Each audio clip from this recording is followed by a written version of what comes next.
أعوذ بالله من الشيطان الرجيم بسم الله الرحمن الرحيم الحمد لله رب العالمين والصلاة والسلام على أشرف الأنبياء والمرسلين سيدنا محمد وعلى آله وصحبه أجمعين سبحانك لا علم لنا إلا ما علمتنا إنك أنت العليم الحكيم أشهد أن لا إله إلا الله وأشهد أن محمدا عبده ورسوله اللهم صل وسلم وبارك على محمد وعلى آل محمد كما صليت وباركت على إبراهيم وعلى آل إبراهيم في العالمين إنك حميد مجيد رب اشرح لنا صدورنا ويسر أمورنا واحلل عقدة من لساننا يفقهوا قولنا ربنا زدنا علما وارزقنا فهما اللهم أخذنا بالحلم وزينا بالعلم وأكرمنا بالتقوى وجملنا بالعافية اللهم ارحمنا بالقرآن العظيم واجعله لنا إماما ونورا وهدى ورحمة اللهم ذكرنا منه ما نسينا وعلمنا منه ما جهلنا وارزقنا تلاوته آناء الليل وأطراف النهار واجعله لنا حجة لنا لا حجة علينا برحمتك يا أرحم الراحمين الحمد لله رب العالمين أما بعد السلام عليكم ورحمة الله وبركاته. Alhamdulillah, bersyukur pada Allah Subhanahu Wa Taala diberikan kesempatan dan peluang pada malam hari ini. InsyaAllah kita berkumpul dalam suasana yang insyaAllah diberkati oleh Allah Subhanahu Wa Taala, dirahmati oleh Allah Subhanahu Wa Taala. Sikit ta'aruf bagi nama dengan ni je. Nama Muhammad Aqib bin Haji Ahmad. Muhammad Aqib bin Haji Ahmad, asal Kuala Lumpur, membesar di Johor, sekarang menetap di Seremban. Isteri doktor di Rantau, belajar dulu dia di Jordan. Isteri lah belajar Jordan, saya belajar Malaysia je. Anak belajar Malaysia je. Apa lagi nak tahu? Itulah kot ta'aruf. Okey, sekarang ni mengajar tahfiz, menjaga, membimbing pelajar-pelajar tahfiz foundation yang asasi baru je, bermula pertengahan bulan 7. Bulan 7. Itulah. Kira tengah-tengah Ramadan lah mulanya. Sampai sekarang. So, kemudian baru minggu lepas, 2 minggu lepas ada kerja baru, iaitu mengajar hubungan etnik. Siapa yang ikut hubungan etnik? Nak tanya ramai rupanya. Mereka kenal lah kan. Macam mana ustaz ni ngajar kan. Okey. So tak nak serius-serius sangat. Hari ni kita nak belajar. Tak ada kursi kan. Jadi kita kursi yang paling dekat ni kan. Okey. Boleh Sempoi kita santai-santai je. Patah. Okey. Al-Fatihah. Biasa kita baca surah Al-Fatihah, betul? Siapa yang faham maksud dia? Tak apalah, tak payah. Saja je. Okay, siapa yang biasa baca surah Al-Fatihah? Semualah baca kan? Okey, kalau tak baca, masalah. Alright. Okey, kalau tak baca, masalah. Siapa yang faham maksud dia? Siapa yang hafal maksud dia? Siapa yang boleh tolong bacakan maksud dia? Yang ikhwah, ada siapa boleh baca? Ingat? Yang akhwat ada? Kena nyanyi juga baru ingat. Kan? Segala puji, kan? Anak-anak suka sangat lagu tu. Dipaksanya ayah dia untuk nyanyi lagu tu sama-sama. Okey. Jadi surah Al-Fatihah kedudukannya di awal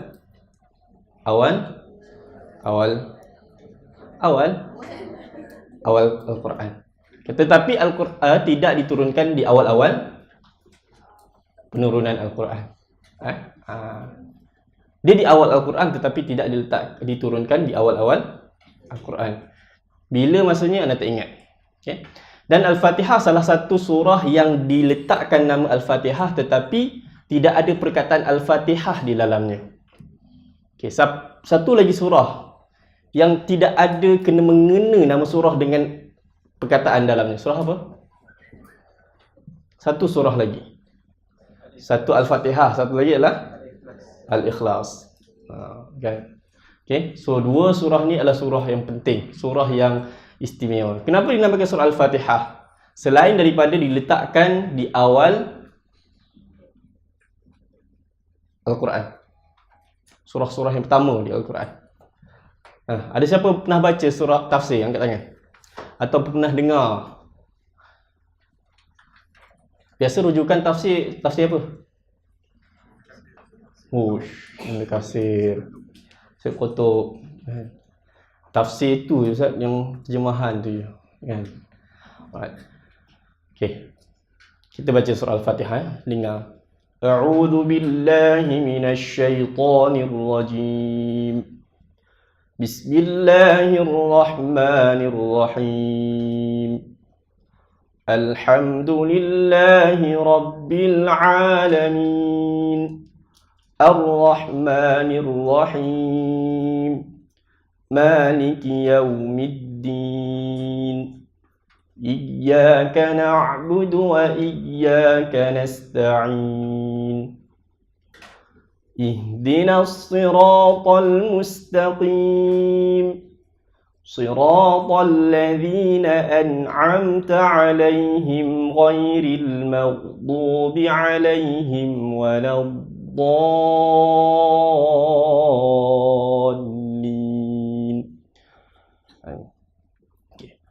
Biasanya kita mendengar surah Al-Fatihah, apa perasaan kita? Tenang. Yang lain? Jujur. Bila kita baca surah Al-Fatihah di dalam solat kita, apa perasaan kita? Ana suka bawa perasaan dulu sebelum kita masuk ke dalam benda-benda, ke dalam tafsiran-tafsirannya. Apa perasaan kita? Seorang jawab tenang, yang lain tak ada perasaan. Tak ada perasaan. Tersentuh. Betul lah? Sehari semalam berapa kali kita baca? 17 kali. 17 kali sehari semalam kita baca. Untuk apa? Pernah terfikir tak? Kenapa dalam banyak-banyak surah Allah pilih surah Al-Fatihah untuk menjadi rukun dalam solat? Kenapa?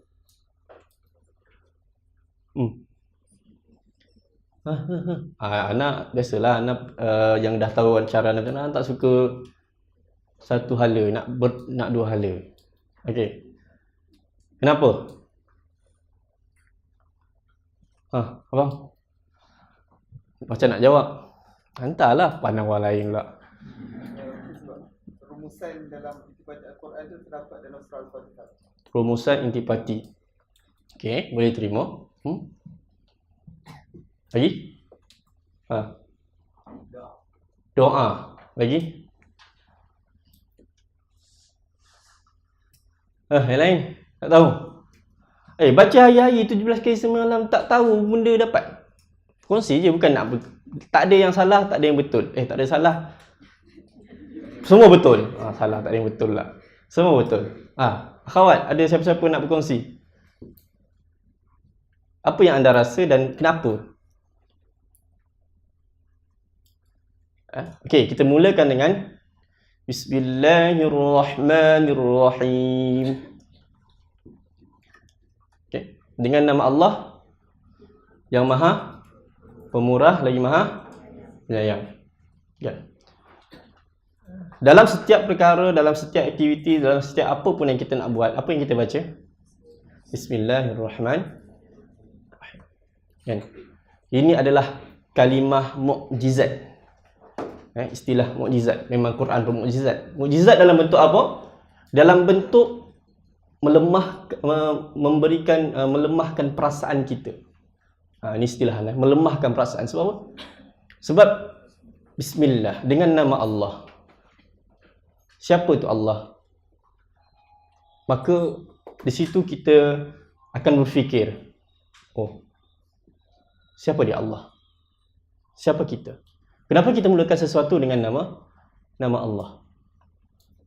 Maka di sana wujud satu perkara yang perlu kita belajar, iaitu untuk ma'rifatullah, mengenal Allah. Siapa dia? Bismillah Ar-Rahman Ar-Rahim, yang bersifat dengan pemurah, bersifat dengan penyayang. Apa dia pemurah? Pemurah, kalau dalam kitab dia kata, tafsirah dia kata pemurah ni adalah segala nikmat yang Allah Subhanahu Wa Taala berikan kepada makhluknya. Tak kira dia tu beriman ke ataupun tak beriman. Kan? Hujan, udara, cahaya, tanah, air dan sebagainya itu Allah bagi tanpa mengira siapa pun. Berimankah dia atau tidak berimankah dia? Kan? Allah bagi. Ar-Rahim hanya khusus kepada orang-orang yang beriman. Kasih sayang. Okay. Jadi bila kita membaca Bismillahirrahmanirrahim dengan nama Allah yang Maha Pemurah lagi Maha Penyayang, maka kita meletakkan diri kita sebelum kita bermula satu perkara. Kan? Dan setiap perkara yang kita nak lakukan itu mesti ada matlamat. Betul tak? Dan matlamat itu takkan dapat tercapai kecuali dengan izin Allah Subhanahu Wa Taala. Bahkan kerja kita itu, kita nak memulakan kerja kita itu pun hanya dengan kasih sayang Allah SWT sahajalah, maka kita mampu untuk mulakan.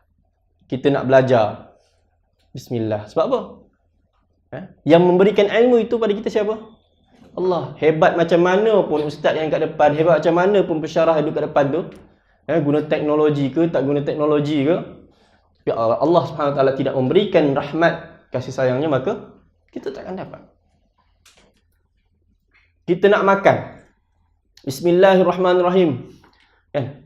Dengan nama Allah juga. sebab adakah kita pasti setiap nasi yang kita belum suap lagi, baru nak ambil tu, kan? Yang kita nak kata kepal, bukan kepal, kita ambil tu lah.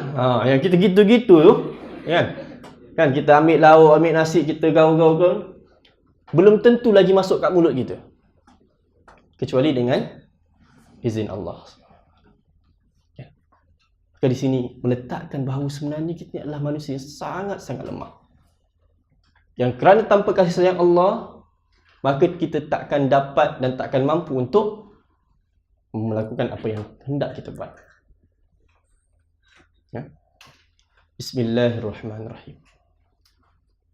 Alhamdulillahi Rabbil Alamin. Yang pertama tadi Allah sebut Allah memperkenalkan dia dengan Allah. Kalimah dia ada Allah yang bersifat Ar-Rahman Ar-Rahim. Itulah salah satu daripada nama, dua nama yang disebut di situ. Yang keduanya adalah Allah Subhanahu Wa Taala melafazkan Alhamdulillahi Rabbil Alamin. Alhamdulillah. Segala puji bagi Allah. Dan bagi Allah. Alhamdulillah. Segala puji bagi Allah. Kan? Dia mengajarkan kepada kita setelah mana kita menyedari bahawa tindakan kita, apa yang kita nak buat itu takkan mampu kita buat kecuali dengan kasih sayang Allah, maka lafazkanlah Alhamdulillah. Segala puji bagi Allah. Pujilah Allah, besarkanlah Allah. Hanya untuk Allah, tidak pada yang lain.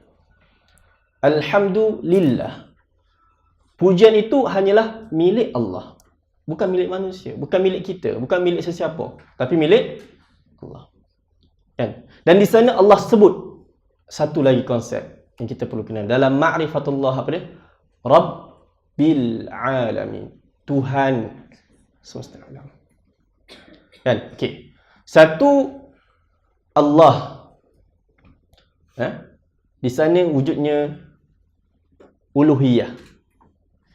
Rabbil Alamin, maka di sana wujudnya rububiyah.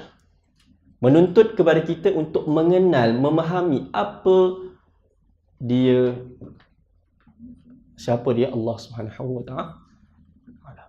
Kan? Allah Subhanahu Wa Taala sebagai Rabb, pencipta. Hanyakah hanya pencipta? Adakah Rabb di situ hanya pencipta? Tidak. Rabb di situ bukan setakat pencipta, tapi juga yang memiliki dan juga yang menguasai alam semesta. Kita kadang-kadang mencipta, tetapi kita tidak memiliki. Kadang-kadang kita mencipta, memiliki, tapi kita tidak mampu untuk menguasai. Tapi Allah SWT, dialah yang pencipta, dialah pemilik, Dialah penguasa. Dialah yang menguasai segala-galanya. Betul? Kan? Kita buat makanan, buat kek, kan? Adakah milik kita? Belum tentu. Kalau orang beli, jadi milik orang lain. Bila dah jadi milik orang lain, adakah kita berkuasa untuk menentukan kepada siapa nak diberikan? Tidak. Kita masak kat rumah pun, masak, tinggal kejap. Tengok-tengok dah tak ada. Pun bukan milik kita. Tak ada benda milik kita. Kan? Hatta apa yang kita buat sekalipun, Allah Subhanahu Wa Taala yang memiliki. Melalui kudrat kita. Kan? Dengan bantuan Allah Subhanahu Wa Taala.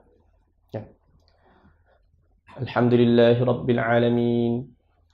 Ar-Rahmanir Rahim. Dia mencipta, dia memiliki, dia menguasai alam ini dengan apa? Dengan Rahman Rahimnya juga. Dia mencipta dengan Rahman dengan Rahim. Dia memiliki dengan perasaan Rahman dan Rahim. Dia menguasai dengan perasaan Rahman dan Rahim. Apa maksudnya?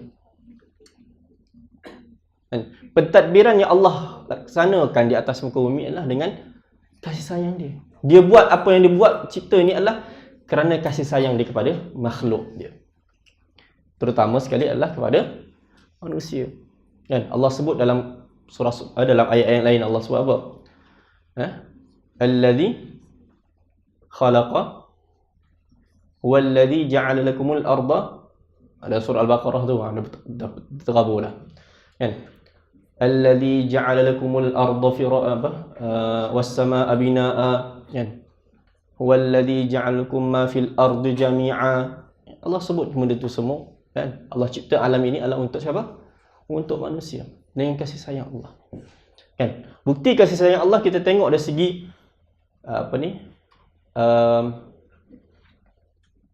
banyaknya. Kalau dari sudut kalau belajar biologi, kan, antara pemangsa dengan yang dimangsa tu, kan, ikan di laut lagi banyak daripada manusia. Cuba manusia tu banyak daripada ikan laut, apa jadi? Ayam tu, kan, yang kita makan, yang tak tahulah, kan, ayam tu yang kita makan hari-hari tu, bayangkan kalau seandainya seekor ayam menetaskan sebiji telur je, apa jadi? Kan? KFC tutup, McDonald tutup, kan? Mungkin bukan KFC waktu tu, KFG ke, KFLam L ke, kan? Kentucky Fried Lamb, kan? Berarti apa ni? So dah tukar, kan? Kalau sotong dengan sotong lah ikutlah, kan? Sebab apa? Tetapi Allah, kan, Allah bagi.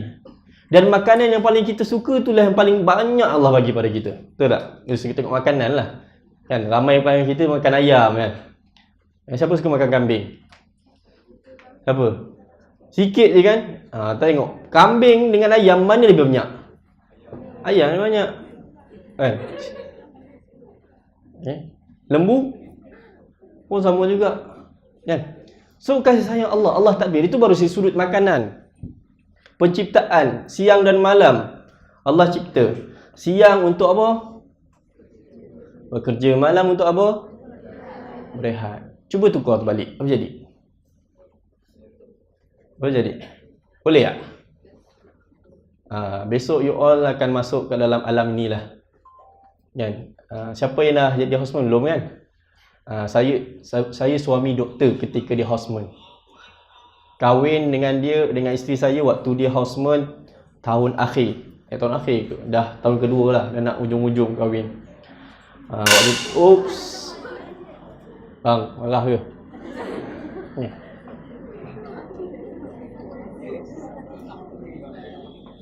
Okey. Jadi kena pula dekat ONG. Tahu ONG tahu? Tak tahulah, tak jadi doktor lah, kan? Farmasi pun tak jadilah, kan? Kalau duduk CSMS ONG tak tahu, boleh balik lah. Betapa susahnya dia, kan, bekerja. Tak apalah, susah tu satu cerita. Bekerja berapa jam? 24 jam? Tak, 72 jam. Sampai jumpa dengan pasien. Cik sakit apa? Apa dia? Sama house pun. Ya. Susah untuk maksudnya kehidupan itu berubah. Kan? Sudah tidak manusiawi. Tak manusiawi dah. Dah tahu jadi apa. Bekerja 24 jam jadi robot lah. Kan? Balik rumah, pingsan. Tak apalah, satu hal. Tapi yang nak bagi tahu adalah kasih sayang Allah Subhanahu Wa Taala. Penciptaan siang dan malam. Malam untuk tidur, untuk rehat.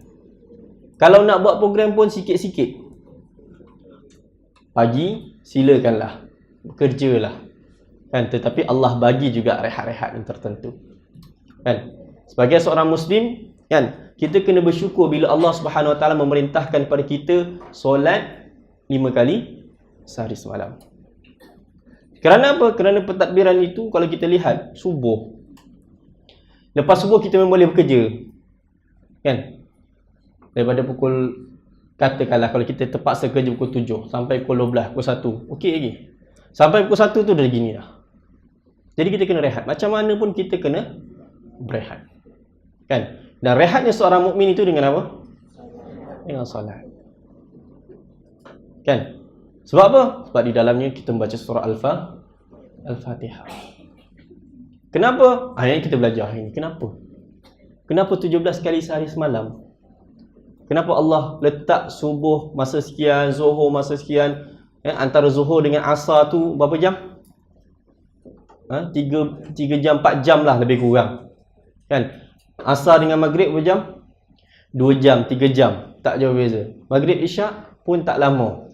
Kenapa? Kenapa tak bagilah 24 jam bagi 5? Berapa?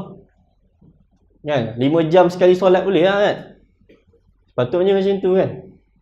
Tapi tak. Allah bagi beza-beza. Dan di situ juga kalau kita lihat dari segi penurunan perintah solat, indahnya Allah daripada 50 waktu jadi 5 waktu. Bayangkan kalau 50 waktu apa jadi pada kita hari ini? Kan? Dan itulah betul-betul Allah kata wa ma khalaqtul jinna wal insa illa liya'budun. Tidak aku ciptakan jin dan manusia mereka untuk beribadah kepada-Ku. Kan? Kalau 50 sehari semalam, kita ada 24 jam. Setiap berapa minit kita solat?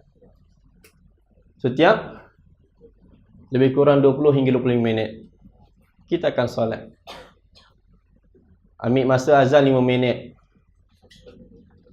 Solat sunat 5 minit. Lepas tu apa? Apa lagi? Qomat sekali kejap lah kan. Solat 5 minit kan. Tak adalah nak baca panjang-panjang. Lepas tu zikir sekejap, dah kena solat balik. Itu je lah kerja kita. Tapi kasih sayang Allah SWT, Allah kurangkan jadi 5 waktu. Tapi pahalanya sama dengan 50 waktu. Okay, itu satu segi. Jadi siapa yang tak nak solat, masih tak solat sempurna tu memang tak bersyukur lah. Sebab apa? Dari 50 pada 5 pun banyak. Banyak sangat yang susah. Sebab itu Nabi Musa ke Nabi kata, naik lagi, minta lagi kurang. Dah 5 dah tu, minta lagi kurang. Allah kata apa? Nabi kata tak mampu dah, aku malu dah minta.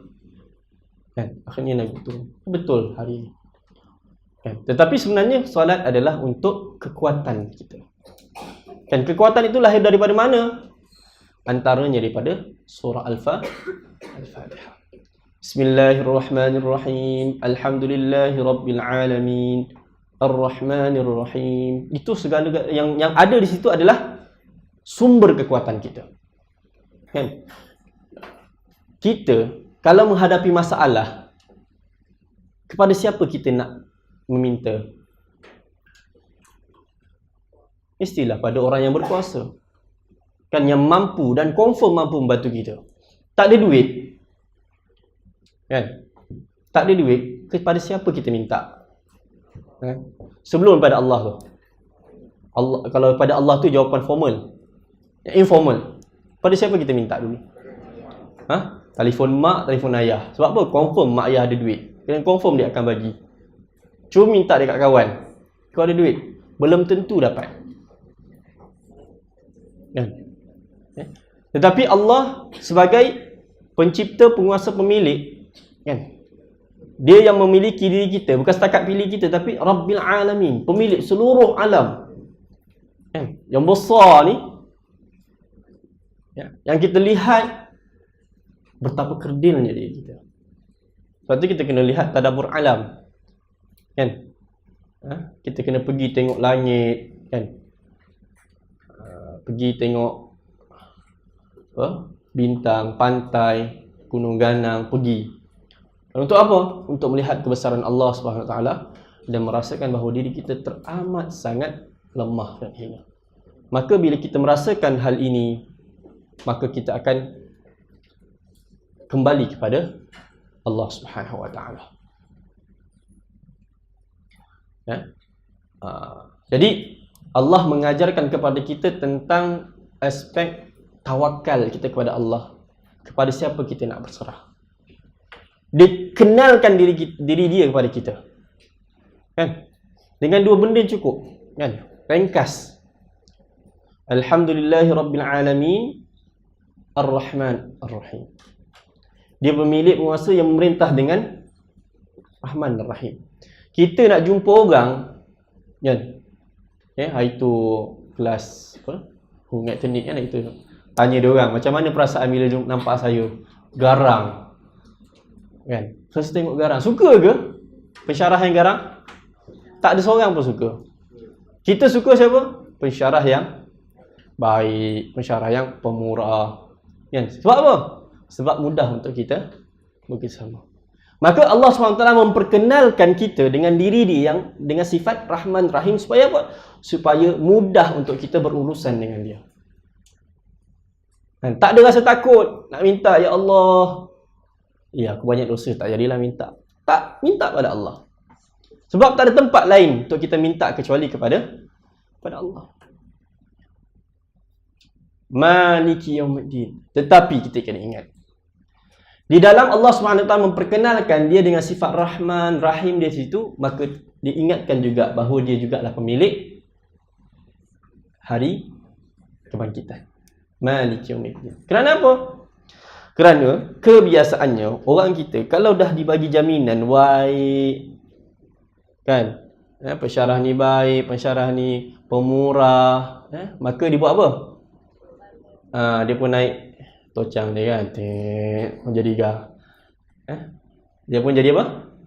Jadi lemak. Naik lemak. Istilahnya naik lemak. Kan? Mulalah tinggalkan tu, tinggalkan ni, tidak mengikut peraturan dan sebagainya. Tapi Allah ingatkan di situ. Maliki yaumiddin. Allah pencipta, pemilik, penguasa bumi yang mentadbir alam ini dengan kasih sayang. Tetapi kena ingat bahawa Allah jugalah pemilik hari kebangkitan. Satu, dia nak perkenalkan dialah pemilik hari kebangkitan, raja segala raja di alam akhirat nanti. Dalam masa sama juga dia nak perkenalkan apa dia ad-din itu. Maliki yaumiddin. Ya. Satu, hari pembalasan. Yang kedua, ad-din dari segi sudut. Ad-din adalah jalan hidup. Din kita apa? Islam. Kan? Din. Jadi dimaksudkan sebagai jalan hidup. Dialah raja yang menentukan jalan kehidupan kita. Dialah raja, penguasa yang menentukan hala tuju kita. Tapi kalau dekat sini maksudnya lebih kepada hari pembalasan. Tapi anak nak bawa juga kepada way of life, cara hidup yang menentukan jalan hidup kita, yang menentukan matlamat hidup kita, yang menentukan apa yang perlu kita buat. Siapa? Allah. Tak ada yang lain. Allah. Bukan mak kita, bukan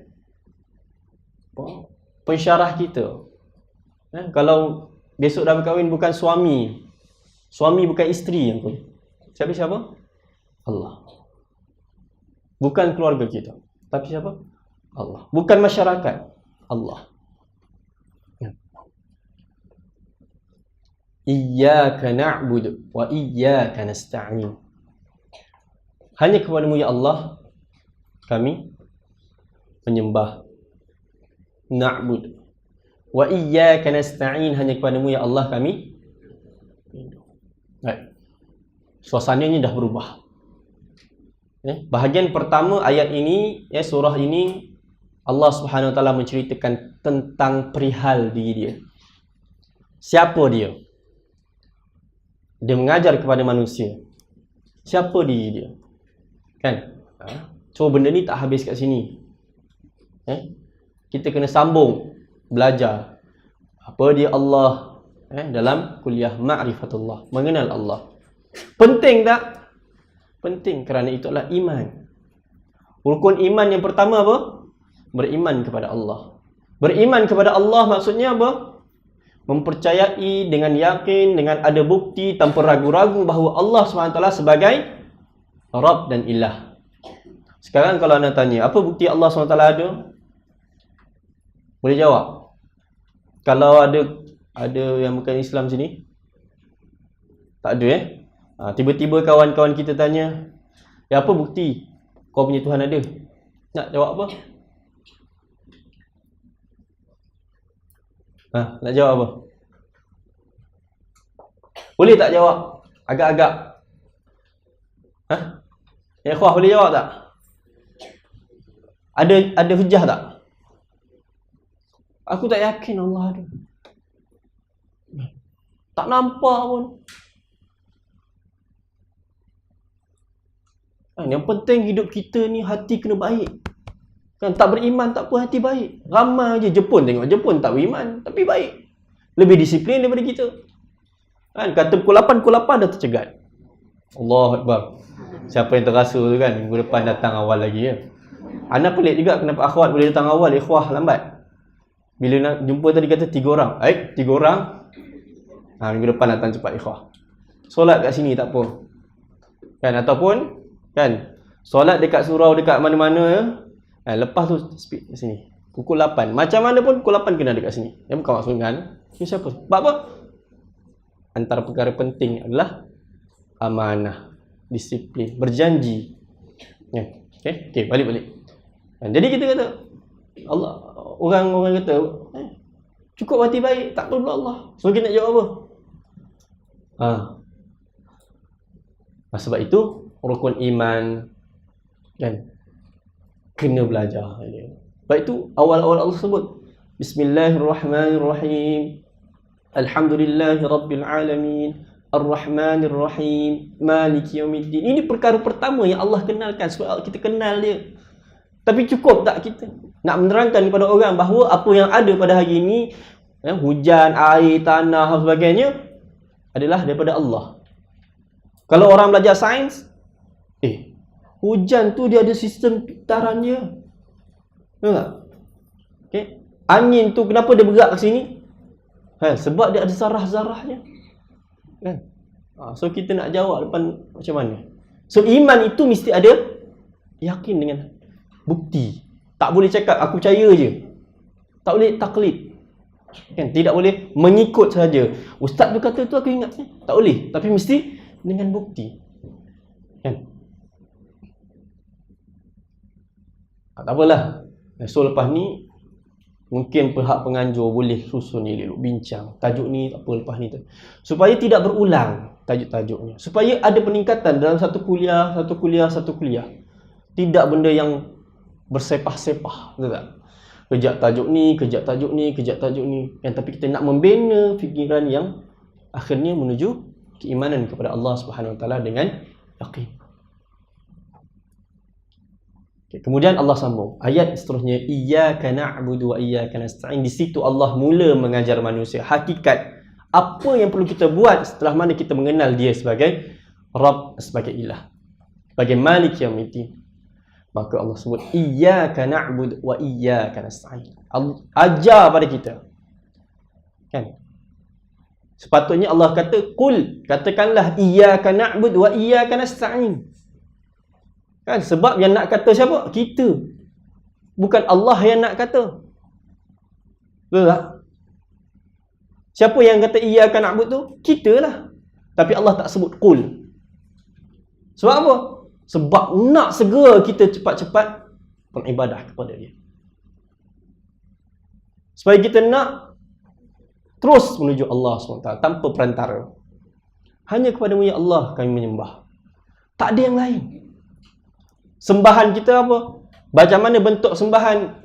Adakah hanya sekadar solat, zakat, puasa, haji, lagi apa? Tilawatul Quran. Itu sahaja? Tidak. Iyyaka na'budu di situ kan? Allah terangkan dalam ayat lain ada dua perkara yang kita kena tahu. Kan? Satu, yang Allah sebut wa ma khalaqtul jinna wal insa illa liya'budun. Kan? Allah tak cipta kita kecuali untuk beribadah. Apa maksud ayat ni?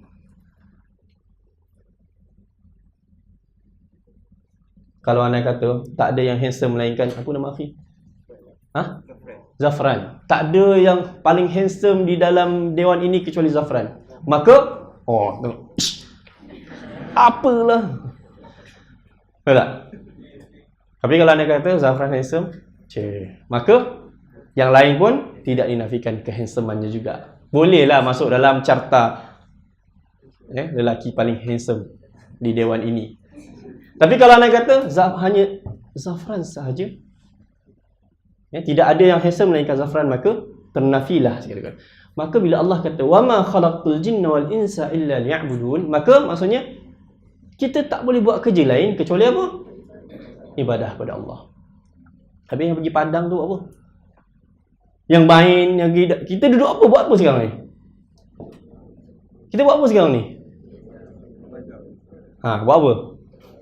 Ibadah. Ingat, ibadah adalah sesuatu perkara yang ditunjukkan Nabi. Nabi tak ajar macam ni. Apa Ustaz ni buat ni? Makin confusekan aku je Ustaz ni. Kan bid'ah pula. Okay. Belajar kita, bekerja kita buat apa? Adakah itu ibadah? Ibadah. Apa buktinya? Dan apa buktinya? Ni kuliah Hungatan ni anda ada cerita dah sikit itu. Kalau tak dapat jawab, tak tahu. Ingat apa dia? Dia waktu tu sebab dia nak balik fikiran dia kan. Dia tak tahu masuk telinga kanan, keluar telinga salah, telinga kanan balik. Mantul. Dia tak masuk langsung. Kan kalau masuk telinga kanan keluar telinga kiri, dia adalah sikit sangkut dekat otak tu kan. Jadi kan, ibadah yang Allah SWT hantarkan di situ adalah apa? Yang Allah perintahkan, salat, puasa, zakat, haji, apa yang Rasul suruh buat. Tapi apa yang kita buat hari ni, apa dia? Yang kita belajar tu apa dia? Untuk perintah yang kedua. Apa dia? Wa idh qala rabbuka lil malaikati inni ja'ilun fil ardi khalifah. Yang kita belajar, yang antum belajar nak jadi doktor ni untuk apa? Untuk cari duit. Apa tujuan anda belajar medik ni? Kenapa nak sangat masuk medik ni? Kan susah. Pelajaran paling susah rasanya. Ke engineering ni susah? Engineering dengan medik mana susah? Engineering yang susah? Ya ke? Kau orang tak pernah masuk, tak tahunya. Kan? Masing-masing ada kesusahan pada tahap masing-masing. Ada senang pada tahap masing-masing. Kita kira lah apa pun yang kita, orang belajar engineering, adakah dia belajar tu buat apa belajar? Kenapa nak belajar engineering? Kan? Yang belajar medik, kenapa nak belajar medik? Yang farmasi, kenapa nak belajar farmasi? Yang ahli kimia, kenapa nak sibuk belajar kimia? Nak buat apa? Ni jawapan nombor 2. Untuk apa? Untuk menjadi khalifah. Kita mustahil dapat menegakkan khalifah kalau kita tak ada ilmu. Mustahil kita dapat membuat ni dewan yang cantik ni kalau tak ada ilmu.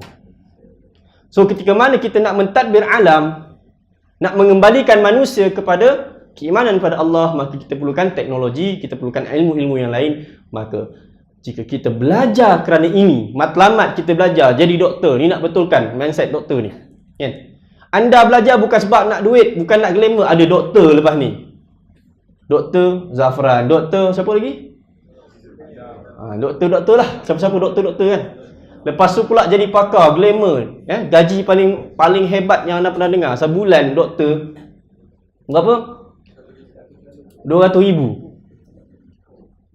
Itu yang tahulah, yang pernah tahu. Kan? Itu waktu zaman-zaman kalau misalnya memang tak tidur malam, kan? Pukul 2-3 pagi, 10 orang sekali. Itu memang kaya lah doktor. ONG. Paling kaya. Kan? Lagi kuat orang berkahwin, lagi cepat dia banyak. Lagi banyak. Kan? Lagi kerap you all besok kahwin kan, lagi cepat buat ni. Kan? Ada anak lagi cepat, kaya lah dia orang. Tapi bukan itu tujuan kita. Kita bukan nak jadi kaya. Tapi kita nak apa? Kita nak berdakwah dalam bidang kita. Kan? Anak pernah bagi tahu. Dan ramai orang bagi tahu bahawa antara ustaz dengan doktor, seorang percaya siapa? Percaya doktor. Tak percaya ustaz. Kalau ustaz kata besok kau mati, dia kata, yalah ustaz, pandai ustaz bukan Tuhan nak tegak-tegak ni. Kan? Tapi kalau doktor, cik, kalau ikut kira-kira ni mati besok ni. Kalau rasa-rasa mati besok, tempat lagi panggil ni, betul tak? Kan? Kalau orang dah nak mati kan, minta tolong panggil keluarga-keluarga ni datang, betul tak? Percaya yang datang daripada jauh, kan? Yang keluar negara pun balik sebab apa? Percaya pada doktor, besok dia mati. Nak mati dah ni. Kalau ustaz panggil, kalau ikut tanda-tanda ni rasanya mati. Ada lagi. Kan? Itu baru bab rokok lagi lah. Kan? Yang masalahnya doktor pun merokok. Itu masalah besar. Ada yang merokok. Apa hukum merokok? Makruh. Innalillahi wa inna ilaihi raji'un. Haram. Kan haram. Antara haram dengan haram, mana lagi haram?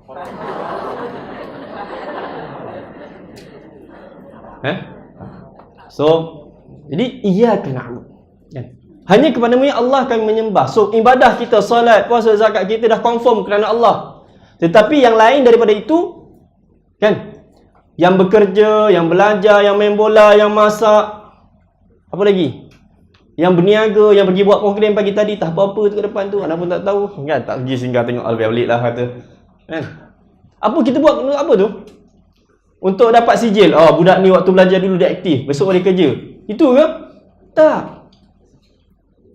Kan? Matlamat kita bukan nak sijil, tapi matlamat kita apa? Supaya kita boleh menyebarkan Islam kepada masyarakat. Tapi nak sebarkan Islam pada masyarakat, kita kena faham lah. Kita kena ada ilmu. Kan? So tak cukup belajar ilmu doktor tu. Kan? Sebab tu tengok negara Malaysia pun dia nakkan aman, siap buat asyik hubungan etnik kan, mentang-mentang boleh belajar hubungan etnik kan. Dipaksa kita belajar hubungan etnik. Walhal kalau kita belajar Islam tak perlu dah belajar hubungan etnik tu. Percaya tak? Akhlak yang paling hebat adalah akhlak Islam. Apa yang nak disampaikan dalam pelajaran hubungan etnik, anak rasa you all semua belajar lah dulu, betul tak? Kalau tak belajar pun kejap lagi belajar. Apa yang ada dalam tu adalah semua tentang Islam. Tapi pandangan-pandangan yang ada dalam tu pun tak semestinya betul. Kan teori-teori tu entah apa-apa. Anak belajar mengajar sebab apa? Sebab kena ajar je. Kan? Tapi kalau kita dapat sampaikan Islam, maka aman damailah dunia ini. Kan? Sebab apa kita nak sampaikan Islam? Nak tahu kenapa anak ambil juga tajuk hubungan etnik tu untuk ajar sebab apa? Sebab dengan itu anak berpeluang untuk jumpa anda semua. Kalau tak, anak tak panggil anak ini. Betul tak? Tak kenal siapa Ustaz Akib ni. Anak dulu dah lama nak cerita-cerita nak masuk CSMS ni. Masuk nak jumpa dengan antum. Akhirnya Allah kabulkan. Anak tak tolak lantak lah. Biar dia bagi. Taklah mahal sangat kalau nak banding dengan luar. Kan? Tapi bagi anak dakwah untuk masuk kat sini, ini yang pertama. Dapat berjumpa dengan anda. Iyyaka na'budu. Kepada Allah, hanya kepada Allah semata-mata. Kita buat kerana Allah, bukan kerana nama, bukan kerana pangkat, bukan kerana kedudukan, bukan nak kerana orang puji, tak. Kerana apa? Allah. Tetapi di dalam kita nak melaksanakan kehidupan kita, dalam ibadah kita, dalam kerja-kerja kita yang lain, dan juga tugas khalifah kita itu susah, payah, tak mudah. Maka Allah ajar kepada kita, wa iyyaka nasta'in. Hanya kepadamu ya Allah kami menyerahkan diri kami. Ajar kepada kita tentang tawakal. Tentang kepada siapa kita perlu bergantung. Kepada siapa kita boleh berharap. Anda belajar hari ni, kalau hanya mata-mata nak jadi doktor, nak kaya, nak glamour, kalau kahwin tu dia punya hantaran tinggi sikit, kalau itulah tujuannya, maka Allah takkan bantu anda. Tapi ketika mana anda belajar kerana Allah, kerana anda nak menyampaikan Islam dalam bentuk dakwah, dalam bentuk bidang anda, maka di sini Allah SWT akan bantu anda. Yang hafal Quran, bergigih nak mantapkan Quran, nak belajar pula, Allahu Akbar. Tapi ingat, Allah akan bantu anda. Pada Allah sahaja kita akan berserah. Tak ada yang lain. Ilmu, siapa yang bagi? Allah. Siapa pemilik ilmu? Allah. Bukan milik saya, bukan milik pensyarah, bukan milik siapa-siapa, tapi milik Allah. Yang bagi kefahaman pada kita siapa?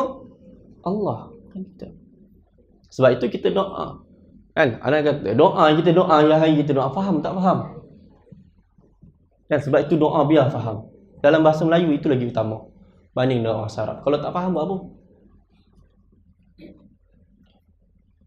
Iyyaka na'budu wa iyyaka nasta'in. Itu adalah kenyataan. Itu adalah satu pernyataan yang Allah nak kita sebut, sebagai satu ikrar kita, sebagai satu sumpah kita dan janji kita kepada Allah bahawa kita hanya beribadah, hanya berserah kepada Allah, bukan kepada manusia. So apa-apa yang berlaku selepas ni, kalau andai kita berjaya, kita kata apa? Alhamdulillah, dan kita beristighfar. Kalau kita gagal, kita buat apa? Apalah Allah ni, aku dah baca Quran banyak, aku dah ni. Salahkan Allah ke? Dah. Tapi kita buat apa? Istighfar. Bersyukur juga. Sebab apa? Sebab mungkin di sana ada perkara yang lebih Allah sayang pada kita. Asa an takrahu syai'an wa huwa pagi tadi bawa tasmik, lupa dah. Asa an takrahu syai'an wa huwa khairul lakum. Wa asa an tuhibbu syai'an wa huwa syarr. Wallahu ya'lamu antum la ta'lamun. Kamu menyangka bahawa sesuatu yang kamu suka itu adalah buruk bagi kamu, padahal dia baik bagi kamu. Dan kamu menyangka bahawa sesuatu yang kamu suka itu baik bagi kamu, padahal dia buruk bagi kamu. Wallahu ya'lam wa antum la ta'lamun. Sungguhnya Allah mengetahui dan kamu tidak mengetahui. So nak buat apa? Relaxlah. Apa jadi pada kita? Aku bertawakal pada Allah. Aku berserah pada Allah. Tak ada masalah. Tenang.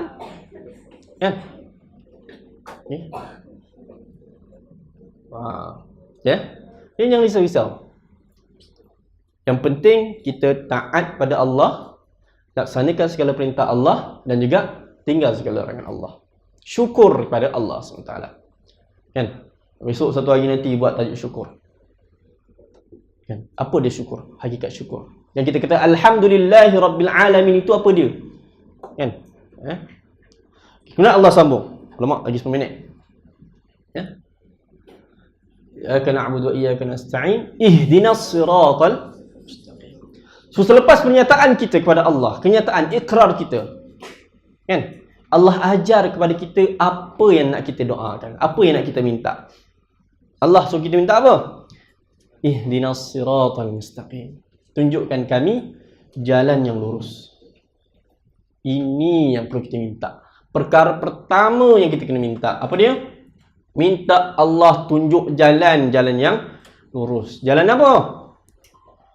Siratal ladzina an'amta alaihim. Iaitu jalan orang yang Allah bagi nikmat pada kita. Siapa mereka? Minan nabiyyin wasyuhada wassalihin wa hasuna ulai rafiqa. Ada berapa? 4 golongan orang yang Allah SWT nikmat. Untuk apa Allah sebut benda ni pada ayat lain? Kita doa je ke? Doa je. Ya Allah, aku lapar, berilah aku kenyang. Tapi duduk kat sini. Pada ayat, ya Allah, aku dahaga, ya Allah, hilangkanlah dahaga aku, ya Allah. Penat dah bercakap ni. Tolong ya Allah, kenapa tak hilang lagi ni? Agak-agak air tu datang mulut sini tak? Apa nak buat? Kena lah pergi tak? Pergi. Basuh apa? Buka.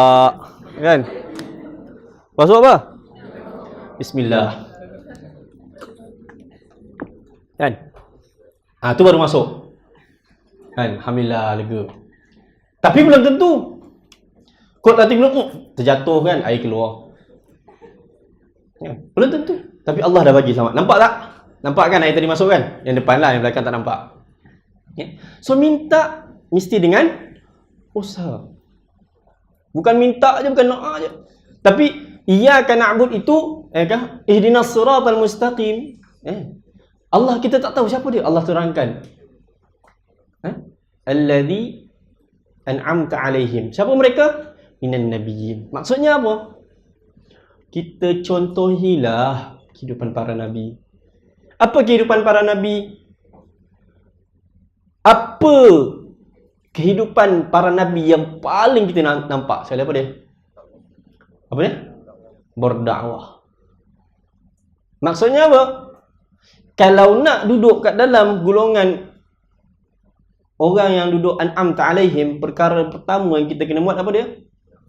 Dakwah dan tarbiyah. Amar ma'ruf nahi munkar. Menjelaskan kepada orang ani'budullah wajtanibut taghut. Sembah Allah, tinggalkan taghut. Kena belajarlah sirah Nabi. Terutamanya Nabi kita Muhammad sallallahu alaihi wasallam. Sebab tu kita kena belajar sirah. Kalau tak tahu macam mana kehidupan Nabi, kalau tak macam mana kita nak duduk dalam golongan orang yang Allah SWT bagi nikmat. Susahlah Nabi, berat. Nabi tu Allah tolong, bolehlah. Dia manusia juga. Yalah, manusia tapi cabaran. Dulu Nabi hebat. Nabi ada Quran, Nabi boleh bercakap dengan berhubung dengan Allah, bagi direct masalah Allah bagi. Okey, tak apalah. Kita skip. Minan nabiyyin was-siddiqin. Kalau tak boleh nak ikut Nabi, ikut as-siddiqin. Siapa as-siddiqin? As-siddiqin siapa? Siapa? Generasi awal lah. Kan?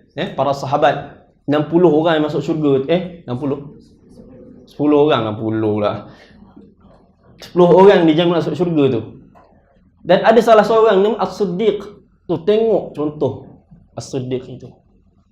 Macam mana nak dapat As-Siddiq? Susah. Nabi pernah cakap iman Abu Bakar tu kalau ditimbang lagi seluruh manusia tak boleh nak ni. Tak boleh lah nak ikut. Tak apalah. Tak dapat Abu Bakar, Omar ada. Tak dapat Omar, Osman ada. Ali ada. Tak ada. Pilih ya. As-Siddiqin. Apa As-Siddiqin ni maksudnya? Orang yang membenarkan janji-janji Allah. Dia buat kerana apa? Kerana dia rasa Allah janji sekian, dia nakkan benda tu. Kan? Kita solat sunat lepas solat fardu, kenapa? Kita solat sunat sebelum subuh, 2 rakaat sebelum subuh, sebab apa? Budaya? Tak, sebab Nabi kata rakaatain qabla al-fajr khairun minad dunya wa fiha. Jadi kita nak rebut tu, kan? Jadi kita membenarkan kata-kata Rasulullah itu. Kan? Kita pun bosolah bangun. Kan? Nak dapatkan 2 rakaat sebelum subuh ni, macam mana cara nak bangun dia? Macam mana nak dapat ni? Kenalah bangun solat awal. Kan? Okey. Solat kat masjid pula, kan? Itu yang kita buat. Kan? Solat berjamaah barulah dapat. Kalau buat 2 rakaat sebelum subuh, lepas solat subuh seorang-seorang, tak kena juga. Kan? Tak jadilah. Begitu juga dengan kehidupan lain. Yang perempuan nak tengok siapa? Khadijah, Aisyah, kan? Ummu Salamah, macam-macam tengok. Kan? Itu contoh. Susahlah kehidupan sahabat ni. Diorang dekat dengan Rasul, diorang pernah nampak Rasul, diorang tahu, diorang Allah. Kalau misalnya ada masalah, diorang tanya Rasulullah, Allah tolong jawab. Kan? Nampak direct depan mata. Banyak betul masalah kita kan. Okey, tak percaya. Tak apalah, kita turun lagi tahap yang seterusnya. Apa dia? Wasyuhada. Siapa syuhada ni? Orang-orang syahid, orang-orang yang mati jalan Allah.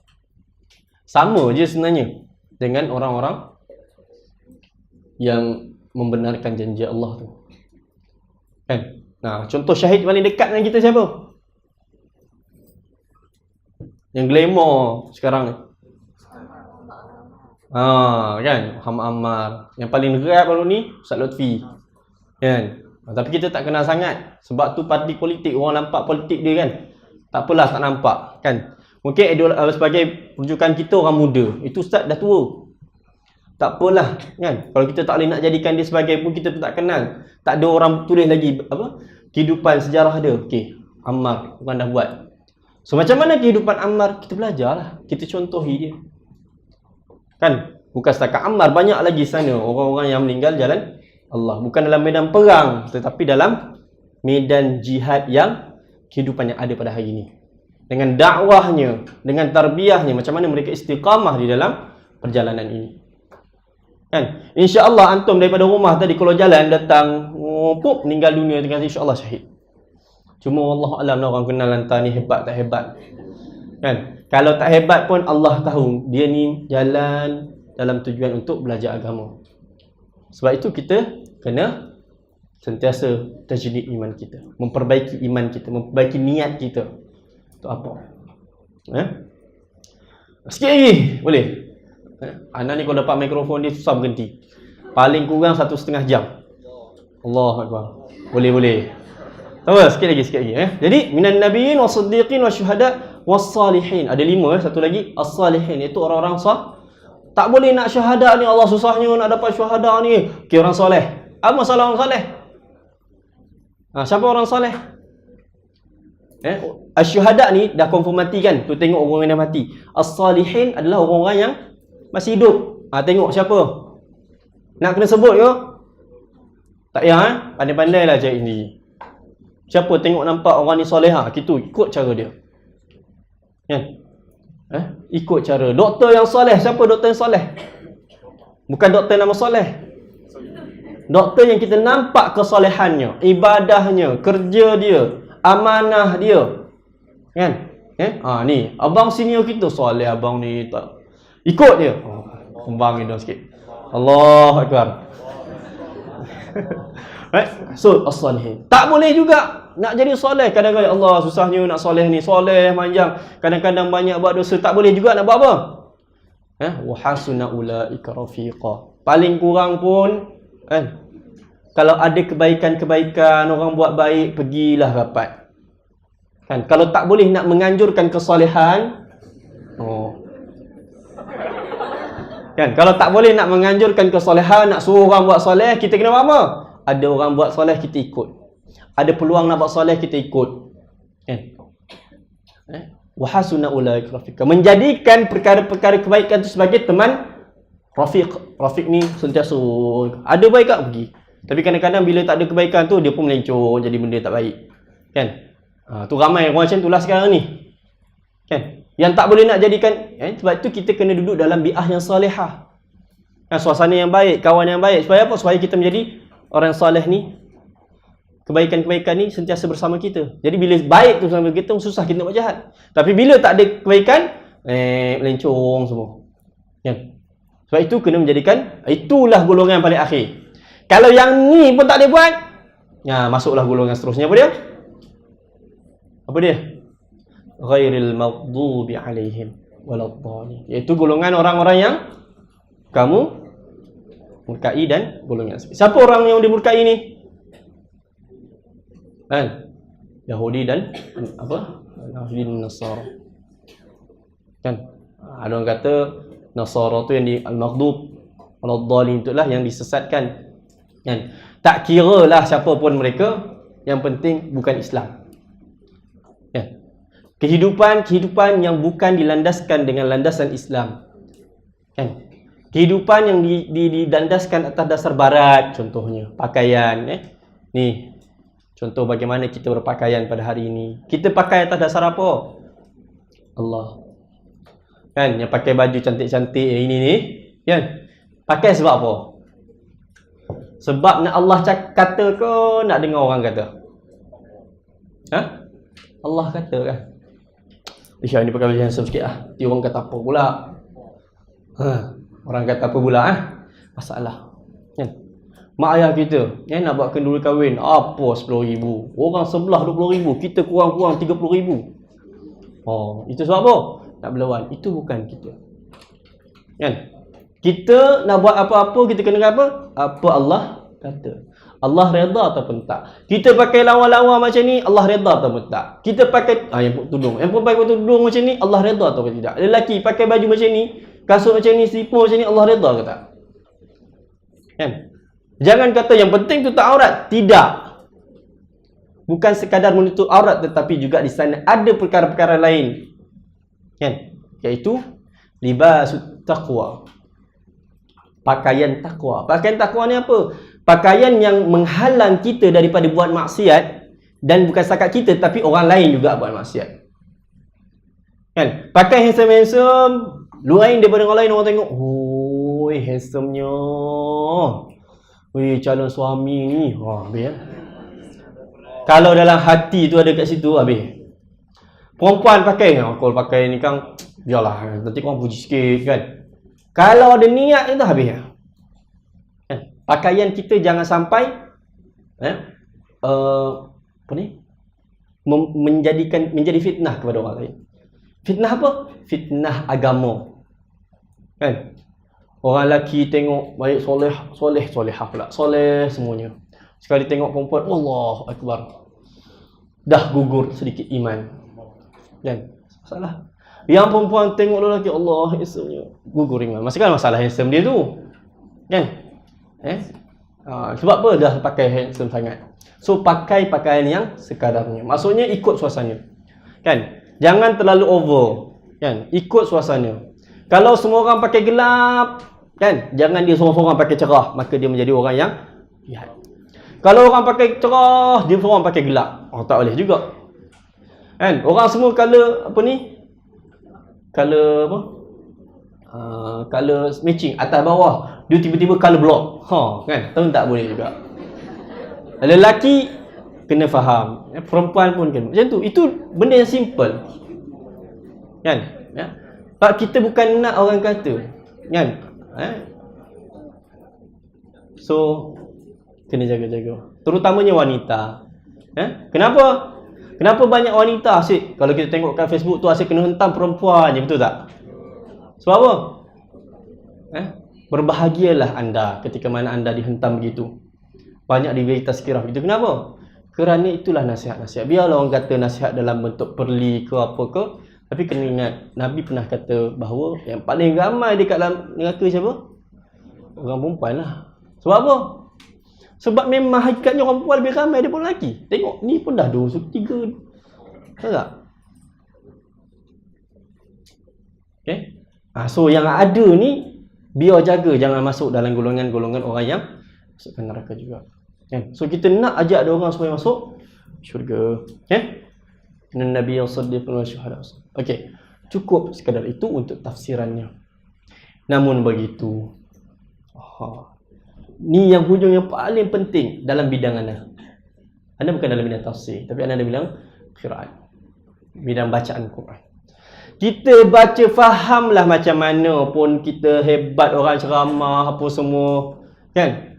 Allahu Akbar. Bismillahirrahmanirrahim. Alhamdulillahirabbil alamin. Arrahmanirrahim. Maliki yaumiddin. Iyyaka na'budu wa iyyaka nasta'in. Ihdinas siratal mustaqim. Siratal ladzina an'amta 'alaihim ghairil maghdubi 'alaihim waladdallin. Amin.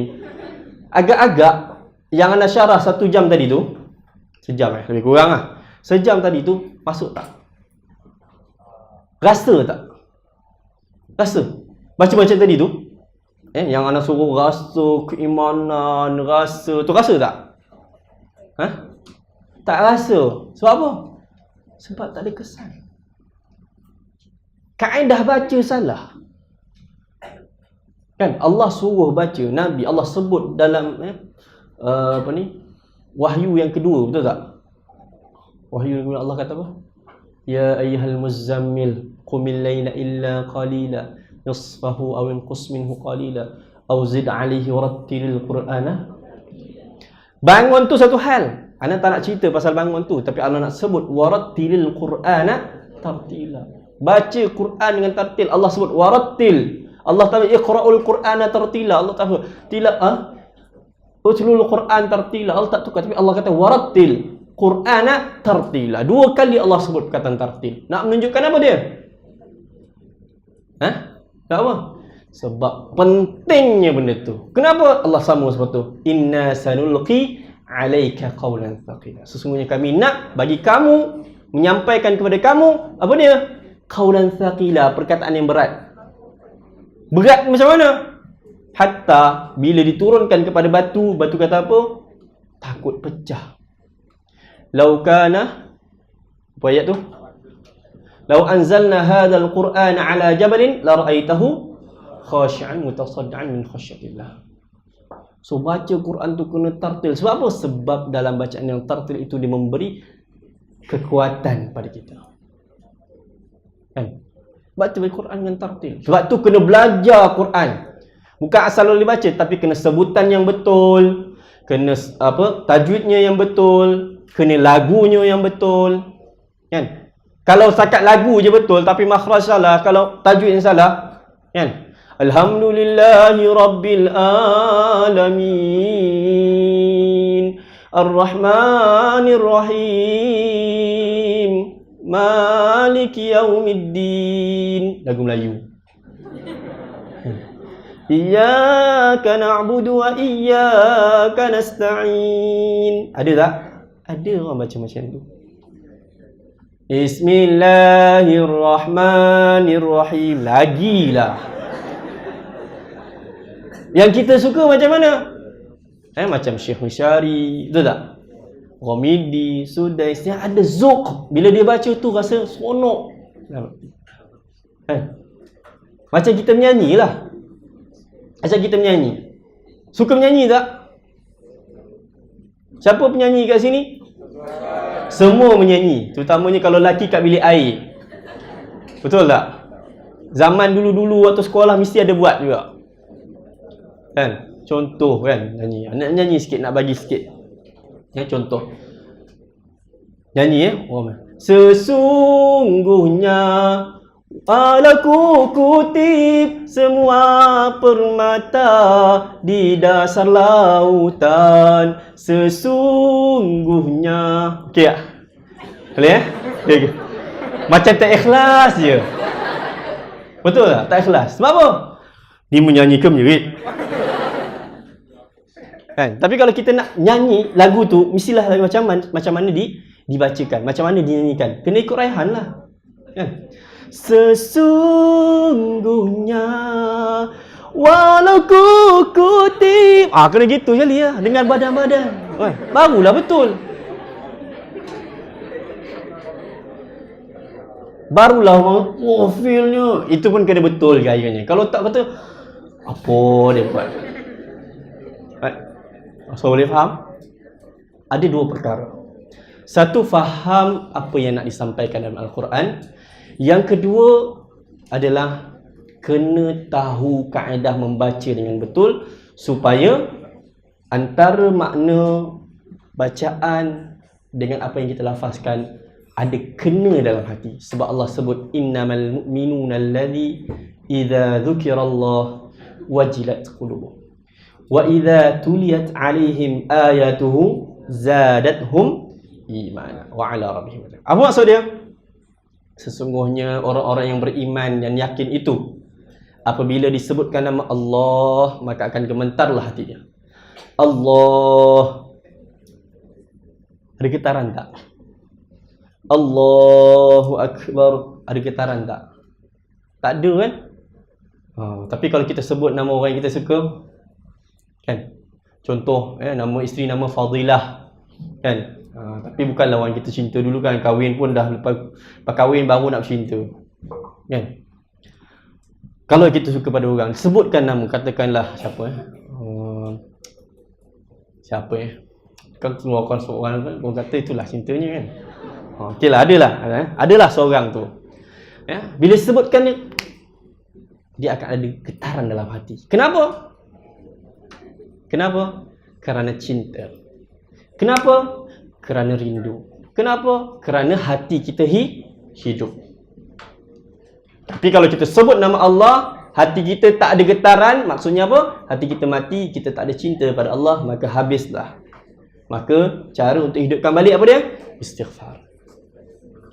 Wa idza tuliyat alaihim ayatuhu zadatuhum imana. Allah kata, bila dibacakan ayat Allah, kan? Ayat dia apa ni? Ayat Al-Quran dan ayat kauniyah tu, alam tu, maka akan bertambah imannya. Tapi kita baca tak tambah iman pun susah. Sebab itulah dalam Al-Quran, dalam ayat-ayat yang pertama surah salat kita disuruh baca surah Al-Fatihah. Supaya apa? Supaya ayat yang kita baca dalam surah Al-Fatihah tadi menambah iman kita, memberi stamina pada kita, memberi semangat pada kita, tahu arah tujuan kita. Kalau andai kata bila kita bekerja pagi sampai tengah hari tu rehat kejap apa, untuk kita tune balik minda kita supaya kita boleh bekerja untuk Allah, belajar untuk Allah. Right? Allahu a'lam bissawab. Ana rasa sampai sini saja insya-Allah. Mudah-mudahan apa yang anda kongsikan pada hari ini beri manfaat pada kita semua, terutamanya pada diri anda sendiri, sebagai satu tazkirah pada diri anda, dan juga mudah-mudahan antum semua boleh lepas ni belajar Al-Quran, belajar tafsir Al-Quran, dan mudah-mudahan solat kita lebih bermakna dan juga kehidupan kita lebih bermakna insya-Allah. Aqulu qawli hadza wa astaghfirullahal azim li wa lakum.